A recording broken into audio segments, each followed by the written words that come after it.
दोस्तों हम सब ये सोचते हैं कि हम लोग बहुत इंटेलिजेंट हैं और हम लोग हर चीज़ को बहुत अच्छे से समझते हैं। हम अपने दिमाग को तो बहुत अच्छे से जानते हैं, बट क्या हो अगर मैं आपको बोलूं कि आपका दिमाग आपको लगातार उल्लू बना रहा है। और ये सिर्फ किसी एक इंसान के साथ नहीं है, सबके साथ है। हम आए दिन ऐसे इंसिडेंसेस फेस करते हैं। साइकोलॉजी पर बहुत सारे एक्सपेरिमेंट हुए हैं जो ये बताते हैं कि इंसान किस तरीके से चीज़ों को एक नज़र से देखता है, बट रियलिटी में वो कुछ और ही निकलती हैं। तो आइए आज के इस कंटेंट में हम बात करते हैं 5 ऐसे साइकोलॉजिकल फैक्ट्स के बारे में जो कि बहुत ही अमेजिंग है और जिनको अगर हम समझें तो उससे हमारी लाइफ में एक वैल्यू ऐड हो सकती है, क्योंकि हम हमारा नज़रिया बदल जाएगा दुनिया को देखने का। तो चलिए स्टार्ट करते हैं।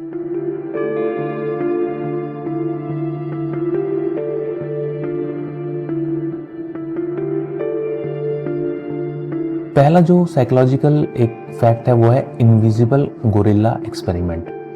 अभी नाम से बहुत इंटरेस्टिंग लगता है। तो 99 में दो साइकोलॉजिस्ट जिनका नाम था डेनियल एंड गैब्रियल, उन्होंने एक्सपेरिमेंट किया। उन्होंने लोगों को एक मूवी दिखाई और उसमें क्या था कि दो टीम्स बास्केटबॉल खेल रही थी, एक वाइट कपड़ों में और एक ब्लैक कपड़ों में।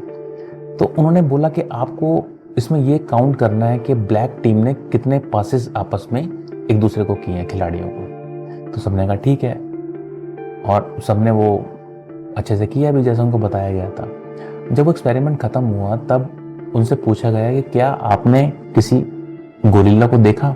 तो सब लोग हैरान हो गए। आप बिलीव नहीं करेंगे, वो वीडियो आप भी जाके देख सकते हैं, इंटरनेट पे अवेलेबल है। मैं उसका लिंक भी इसके कमेंट सेक्शन में दे दूंगा। मैच के बीचों बीच एक गोरिल्ला आता है, ऑब्वियसली इंसान होता है गोरिल्ला के ड्रेस में। वो आता है, बीच में खड़ा होता है, अपनी छाती को थम करता है और निकल जाता है। बट उस भीड़ के अंदर आधे से ज्यादा लोग उस गोरिल्ला को स्पॉट नहीं कर पाए। इस फिनोमेना को बोलते हैं इन अटेंशनल ब्लाइंडनेस। इसका ये मतलब है कि हमारा दिमाग जब किसी एक चीज पर फोकस करता है तो वो दूसरी चीजों के लिए ब्लाइंड हो जाता है। जैसे कि जब हम किसी दोस्त के साथ एक बहुत गहरे कन्वर्सेशन में होते हैं तो आसपास क्या हो रहा है हमें पता नहीं चलता। फोन पर होते हैं तो आसपास क्या हो रहा है हमें पता नहीं चलता।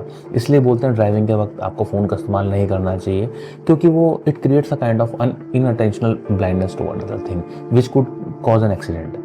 तो दोस्तों ये रोज़ होता है। हमें भी कभी कभी ऐसा लगता है यार उस इंसान ने मेरे को आज विश नहीं किया, उसने गुड मॉर्निंग नहीं किया और उसने मेरी तरफ देखा नहीं। But this is very powerful psychology के कुछ इंसान, हम में से ज़्यादातर इंसान कुछ चीज़ों में इतने ज़्यादा इंगेज हो जाते हैं कि आसपास अपने सराउंडिंग की तरफ ज़्यादा ध्यान नहीं दे पाते। तो आप भी अपने बिहेवियर में इस चीज़ को ऑब्जर्व करने की कोशिश कीजिए, क्योंकि ये अच्छी चीज़ है, फोकस करना एक अच्छी चीज़ है। बट मेजॉरिटी ऑफ टाइम्स अगर हम अपने आसपास सराउंडिंग के लिए इस तरह से ब्लाइंड हो जाएंगे तो उससे हमें नुकसान भी हो सकता है। जो दूसरा साइकोलॉजिकल फैक्ट है वो है eye contact build instant trust. अब ये बहुत कॉमन चीज़ है और शायद काफ़ी लोगों को पता भी हो, बट इसके ऊपर काफ़ी साइंटिफिक स्टडीज़ हुई हैं। आप सोचिए कि आपके साथ कोई आपका दोस्त या कोई आपका कुलीग मिला है, वो आपसे बात कर रहा है, बट वो आपकी तरफ देखने के बजाय बार बार इधर देख रहा है, कभी उधर देख रहा है। तो how will you feel?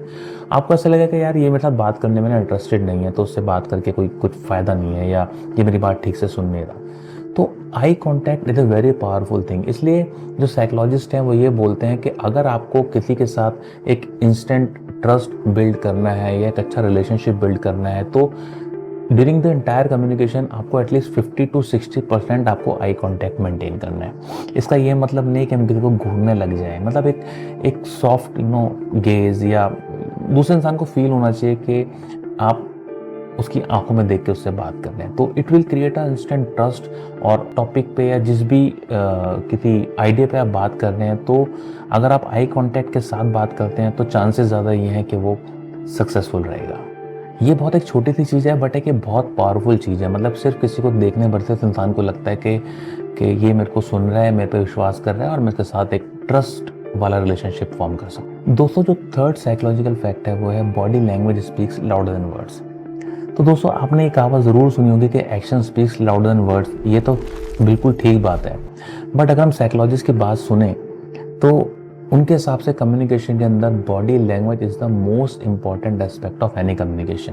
Professor Gabriel Mehrabian ने एक बहुत इंपॉर्टेंट और एक बहुत इंटरेस्टिंग स्टडी करी, जिसके अंदर उन्होंने ये प्रूव किया कि एक कम्युनिकेशन के अंदर जो वर्ड्स होते हैं उनकी इंपॉर्टेंस सिर्फ 7% होती है, मियर 7%। 38% कॉन्ट्रीब्यूट टू टोनैलिटी, आप किस टोन में सामने वाले से बात कर रहे हैं। The tone is also very important, but the rest 55% is your body language.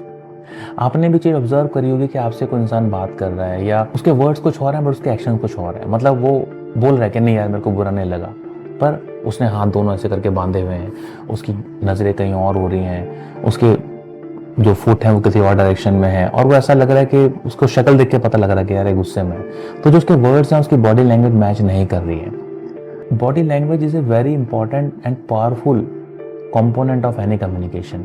सिर्फ एक अच्छी लैंग्वेज सीख लेना, वोकैबुलरी स्ट्रॉन्ग कर लेना इज नॉट एनफ। आपको बॉडी लैंग्वेज की भी समझ होनी चाहिए अगर आप एक प्रॉपर कम्युनिकेटर बनना चाहते हैं। तो आई एनकरेज कि आप अपनी इस स्किल को इम्प्रूव करने की कोशिश करें, because very important from psychological point of view. And believe me, body language अच्छी होने के बाद आप लाइफ में ग्रो करने के चांसेस भी आपके लिए बढ़ जाते हैं। जो फोर्थ एक साइकोलॉजिकल फैक्ट है वो है हॉट एंड कोल्ड टेक्निक। अभी क्या होता है कि आपने भी शायद लाइफ में नोटिस किया हो अपनी या किसी और की, कुछ इंसान ऐसे होते हैं जो आपको बहुत स्पेशल अटेंशन देते हैं, हर चीज़ में आपके साथ खड़े होते हैं, आपको बड़ा वार्म फील कराते हैं। तो साइकोलॉजिस्ट को बोलते हैं हॉट बिहेवियर, क्योंकि ऐसा करने से क्या होता है कि जब हमारी कोई बहुत ज़्यादा केयर करता है, हमारे साथ रहता है, हमारे आइडियाज़ को सपोर्ट करता है, तो एक एफिनिटी क्रिएट होती है दो इंसानों के बीच में। बट जैसे ही कुछ गड़बड़ होता है तो वो इंसान एकदम कोल्ड हो जाता है, वो आपसे बात नहीं करेगा या आपको इग्नोर करना स्टार्ट कर देगा, तो यू फील वेरी बैड। इसके पीछे साइकोलॉजिस्ट ये बोलते हैं कि this is called hot and cold technique. तो ये इंसानों का एक तरीका है, कुछ पर्टिकुलर इंसान इस टेक्निक को यूज़ करते हैं कि इंसान को अपने पास रखने के लिए या अलग तरह का बॉन्ड क्रिएट करने के लिए, जिससे कि वो इंसान उनसे दूर ना जा पाए। वो जब अच्छे होते हैं तो वो इतने ज़्यादा आपको केयर करेंगे, इतना आपको कुछ करके दिखाएंगे कि आपको बहुत अच्छा फील होगा। क्योंकि इसके पीछे रीज़न ये है कि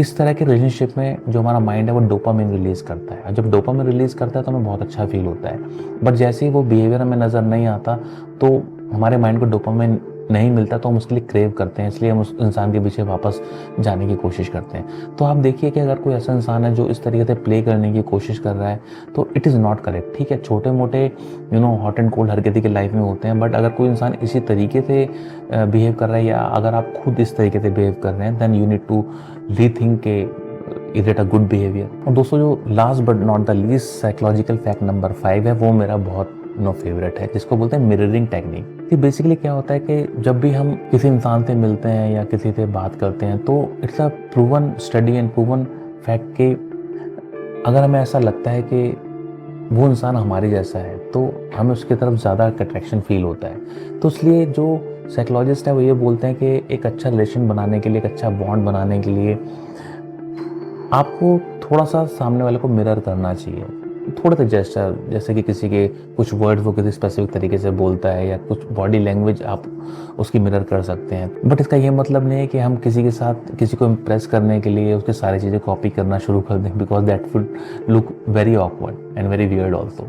क्योंकि जब हम किसी के जैसा उसके सामने बिहेव करते हैं या तो उस सामने वाले को एक ज़्यादा ट्रस्ट फील होता है आपके ऊपर, उसको लगता है कि यार ये इंसान भी मेरी तरह ही है।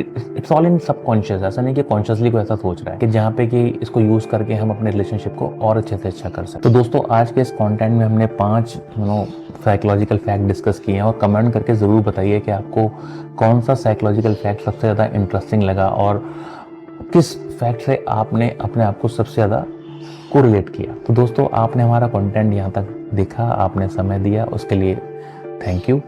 And I encourage to please subscribe the channel and share all the content with your friends also। मिलते हैं अगले इसी तरह के एक इंटरेस्टिंग कंटेंट के साथ।